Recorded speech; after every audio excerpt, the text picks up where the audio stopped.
Oui, Madame la maire, mes chers collègues. Alors, je vais évidemment aller dans le même sens que mon collègue Jean-Didier Berthaud. C'est vraiment dommage de voir à quel point la transmission et la publication de ce rapport de développement durable 2023 a été gérée avec un amateurisme sans nom. Une première version totalement incomplète, puisque non maquettée, et sans aucun visuel ni aucune carte explicative a été présentée. Et c'est sur celle-là que nous avons dû travailler, puisque, malgré la publication d'un amendement technique dont vous avez parlé, imputant cette situation à un changement de calendrier inexpliqué et annonçant une nouvelle version maquettée, et la version maquettée, voilà, je l'ai reçue ce matin. Nous pouvons légitimement nous attendre à mieux, quand on sait que la création de la Direction pour la transition écologique et le climat l'an dernier avait pour but de dégager des moyens sur les sujets climatiques à Paris. Les Parisiens peuvent également s'inquiéter pour le reste de l'action dans ce domaine. Au-delà de ça, le contenu de ce rapport nous pose aussi grandement question.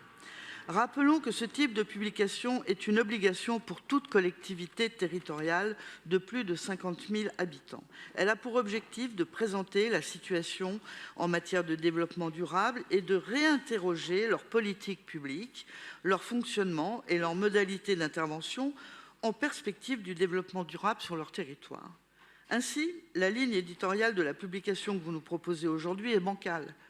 De nombreuses parties relèvent plus d'autres outils mis en place par le CGCT ou d'un rapport d'activité que la ville propose par ailleurs.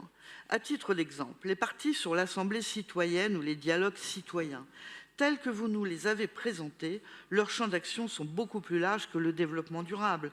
Je crois me souvenir que l'Assemblée citoyenne, d'ailleurs, a aussi travaillé sur la question de la lecture à Paris, donc sans aucun rapport. Pourtant, le paragraphe en question dans ce rapport ne fait que reprendre votre communication habituelle sur cet outil et ne fait aucune mention, même pas un bilan, d'actions entreprises par ces instances liées au développement durable. C'est votre méthode habituelle. Parlons ensuite des constats et recommandations que nous verrons dans le rapport de la Chambre régionale des comptes sur la lutte contre le réchauffement climatique. Pour rappel, quand même, de 2004 à 2018, en matière de réduction des émissions de gaz à effet de serre, c'est moins 20% au lieu des 25% visés. L'intégration des énergies renouvelables dans le bouquet énergétique, c'est 18,4% contre 25% visés.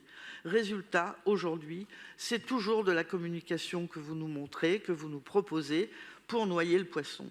La mission d'information et d'évaluation à laquelle j'ai participé, Paris à 50 degrés, lancée par vos collègues de la majorité, les écologistes. On avait beaucoup de questions précises.